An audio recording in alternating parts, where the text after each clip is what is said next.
Halo semuanya, akhirnya di video ini aku akan menjelaskan bahwa aku sudah menjual CPRO seluruhnya ya, dan aku tukar ke HMSP. Jadi ada dua saham sebenarnya, CPRO dan DYAN, Dian ya, Diandra.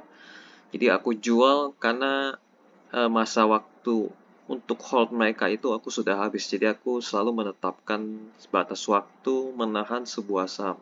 Tapi kalau kinerjanya belum naik-naik juga, ya udah mau nggak mau aku lepas aja. Jadi terlepas nanti dia akan naik terbang tinggi, aku sudah tidak peduli. Jadi aku ikutin aturan waktuku sendiri. Jadi aku punya batas waktu. Ketika batas waktunya selesai, aku ganti. Dan penggantinya yaitu saham HMSP. Ya, kenapa lebih menjanjikan ini? eh, Apa namanya?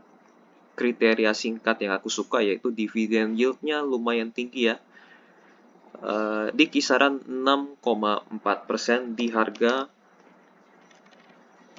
saham sekarang itu di kisaran 450 ya, kisaran ya. Aku nggak tahu nih sekarang kalian nonton di video ini harganya berapa.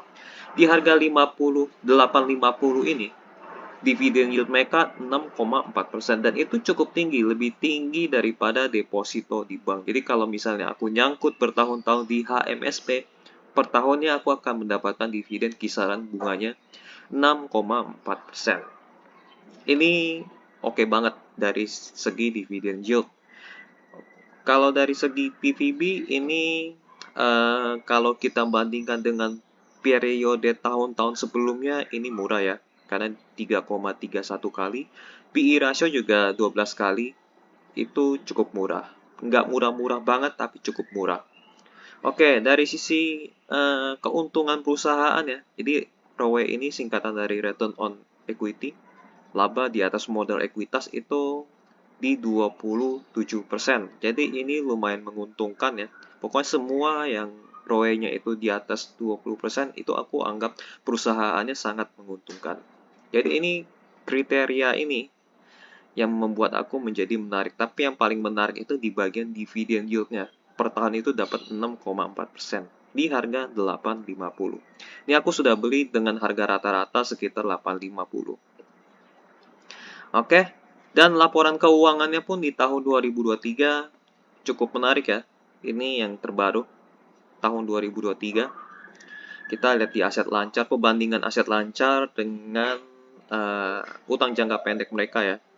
Utang jangka pendek mereka yang ini, liabilitas jangka pendek 23 triliun, sementara aset lancar mereka itu 40 triliun. Jadi aset lancar mereka bisa menutupi utang jangka pendek mereka. Kita bandingkan dari total utang dengan total ekuitas ya. Modal ini sebenarnya modal utang dengan modal ekuitas. Modal utangnya 25 triliun, sementara modal ekuitasnya itu 29 triliun. Ini cukup baik. Cukup baik ya, lebih besar daripada ekuitasnya. Jadi aku akan masukkan ke hal positifnya ya. Sini aset lancar lebih besar daripada utang jangka pendek. Ini rasio yang cukup baik. Lalu ekuitas lebih besar daripada liabilitas. Oke ya. Sebelum itu ini aku lupa share tentang dividen ya. Kenapa aku tertarik dengan dividen yieldnya 6,4%? Ini mereka selalu ya setiap tahun itu membagi dividen itu kisaran 100% dari laba bersih. Ini DPR ini dividen pay ratio ya, yaitu mendekati 100% dari laba bersihnya mereka. Jadi ini laba bersihnya mereka nih, EPS, earning per share 74, 61, 54. Jadi kisaran segini nih. Jadi kalau misalnya contoh misalnya di tahun 2022 EPS mereka 54, maka mereka bagi dividen kisaran 54 juga. Demikian yang 2021 EPS mereka 61, maka mereka bagi dividen kisaran 61. Di 2020 mereka dividennya 74, maka mereka bagi dividen di kisaran 74 ke bawah. Tapi ranging sekitaran 7, mungkin 73 atau 72. Nah, demikian dengan tahun 2023 nanti ya. Di tahun ini akan bagi dividennya karena setiap tahun mereka suka bagi dividen yang persentasenya 100% dari laba bersih, maka kemungkinan besar dividen di tahun 2024 ini mereka kisaran Rp70. Ini dengan dividen yield yang yang EPS-nya 54 saja, dividen yieldnya 6,4. Bagaimana dengan yang dividennya itu 70? Yieldnya jadi berapa nih? Mungkin di atas 7% kalau harga sahamnya masih di 8,50. Dan aku bersyukur sudah beli di kisaran 8,50. Jadi ketika nanti dapat dividen Rp70, kemungkinan yieldnya bisa di atas 7%. Kemungkinan ya, gitu. Next, ini kita akan masukin ke hal positifnya ya. Dividen berpotensi di atas dividen yieldnya ya, di atas 7%.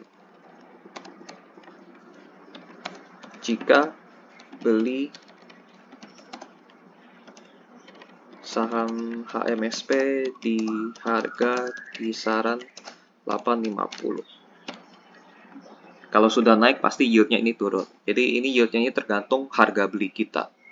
Kalau kita beli di kisaran 8,50, ya kita akan kemungkinan bisa di atas 7%. Oke, next ke laporan keuangannya lagi. Penjualan mereka naik ya, naik tipis, nggak naik banyak banget. Karena di tahun 2022 kemarin bekas 2020, 2021, 2022 itu bekas kejadian pandemi ya. Jadi pulihnya pelan-pelan. Ini tapi tetap ini mereka ada kenaikan ya.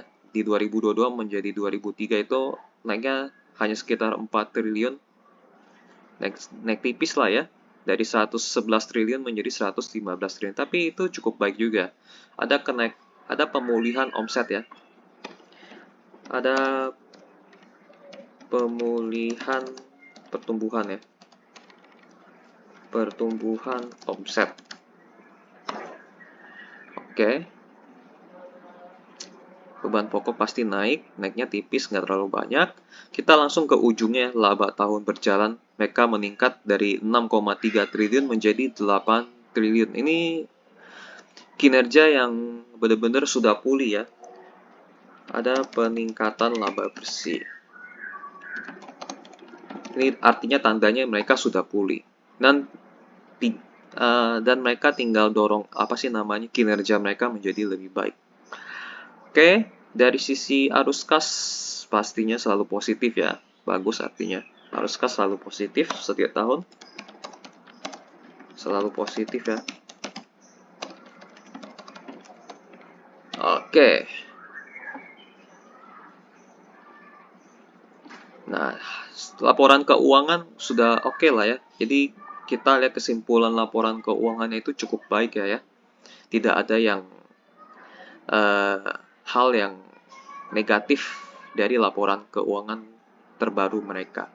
Dan kinerja harga saham mereka sudah turun lumayan banyak ya.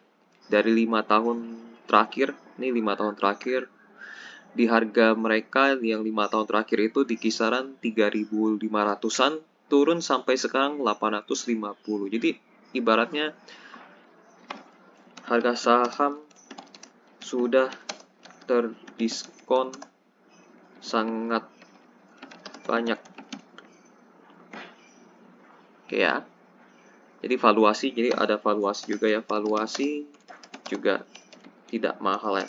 Dan tidak murah juga sebenarnya. Jadi kalau dibilang wajar juga enggak, karena ini masih di bawah wajar. Murah tapi tidak kemurahan gitu. Oke. ROE itu di atas 20% itu bagus banget. Aku patokannya ROE itu harus di atas 20%. ROE di atas 20% itu bagus. 20%.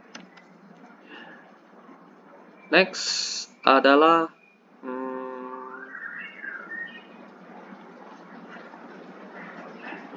Oke, aku rasa sudah cukup ya. Netral tidak ada, negatif juga ada. Jadi harganya sudah diskon dan ini ada pemulihan kinerja ya ini. kita bisa kelihatan dividen juga akan naik di tahun ini. Aku rasa segini aja videonya sudah cukup. Jadi aku sudah ganti ya. Aku sudah ganti saham ya, ganti saham dari CPRO dan Dayan ke HMSP. Jangan ikutan, siapa tahu nanti aku bisa salah dan jual mendadak dan kalian malah terlambat saat menjual mendadaknya. Jadi pakai video ini sebagai acuan untuk kalian bisa contek bagaimana aku memilih saham ya. Contek memilih saham. Jadi bukan sahamnya ini contek, tapi cara ya. Contek cara memilih saham. Sekian aja informasi dari aku pribadi. Untuk detail HMSP-nya mungkin di video lainnya apa di sini aja ya. Jadi ada hal lain ya. Ada hal lain yaitu mereka ada produk baru sebenarnya. Katanya sangat laku ya. Ada produk baru yaitu IQOS. Nah, nanti kalian cari sendiri IQOS itu apa itu IQOS. Nah, ini dia. Ini produk baru dari HM Sampurna. Nah, jadi ini sebenarnya masih ada tembakaunya ya. Ini gulungan tembakaunya nih. Kalian lihat gambar yang sebelah kanan ya. Kita buka lebih lebar lagi lah ya. Buka gambar di tab baru. Nah, ini dia. Jadi yang bagian putih-putih ini masih ada tembakaunya ya, gulungan tembakaunya. Ini jadi bukan dengan cara dibakar, tapi dipanaskan menggunakan mesin ini, mesin IQOS ini. Ini produk terbaru mereka. Katanya bisa mengurangi zat-zat berbahaya dari tembakau. Gitu. Untuk info lanjutnya nanti kalian bisa cek sendiri di YouTube orang-orang lain. Ketik IQOS, nanti ada penjelasan mengenai produk-produk IQOS tersebut. Oke, sekian saja video hari ini mengenai perpindahan dari saham CPRO Dayan ke saham HMSP. Semoga saja di kuartal 1 nanti, ini harapanku semoga saja ya. Harapan ya terlalu banyak harapan di Q1 nanti naik. Q1 naik laba dan omset. Nah, kalau misalnya Q1 nanti laba dan omsetnya naik, kemungkinan harga sahamnya bisa naik juga. Gitu ya. Oke, bye-bye. Sampai jumpa di video lainnya.